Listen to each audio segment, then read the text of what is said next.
तर हाके साहेब एका समाजाचं नेतृत्व करतायत आणि दारू पिऊन ते असं समाजाला नेतृत्व करतायत आणि ते आमच्या महाराजांबद्दल अतिशय खालच्या पातळीवर जाऊन त्यांनी टीका केलेली आमच्या जरांगे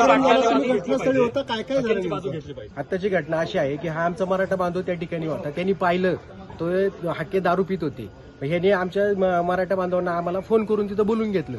त्यावेळेस तिथून ते निघून गेले होते. ते आम्हाला खाली रस्त्यामध्ये सापडले म्हणजे आम्ही त्यांना थांबवलं की हाके साहेब थांबा जरा 2 मिनिटं चर्चा करतात. त्यांनी गाडीहून उतरल्या आम्हाला शिवीगाळी केली. आम्ही फक्त 2 प्रश्न विचारणार होतो की तुम्ही छत्रपती संभाजीराजांबद्दल तिकडे विशालगडावरती त्यांनी आर्वच्य भाषेत बोलले, ते आम्ही बोलू पण शकत नाही. तुम्ही असं काय विचारलं आणि तुम्ही जरांगे पाटलांवरती आरोप करता, चपटी वगैरे असले घाणेरडे आरोप करता आणि तुम्ही आता स्वतः इथं काय करताय, एवढंच आम्ही त्यांना विचारत होतो. तर त्यांचे इतर ओबीसी बांधव आले आणि त्या बांधवांनी आमच्या इथलं आम्ही जे 4-5 जण होतो त्यांना अशी धमकी दिली की तुम्हाला आम्ही 2 महिन्याच्या आत खल्लास करू.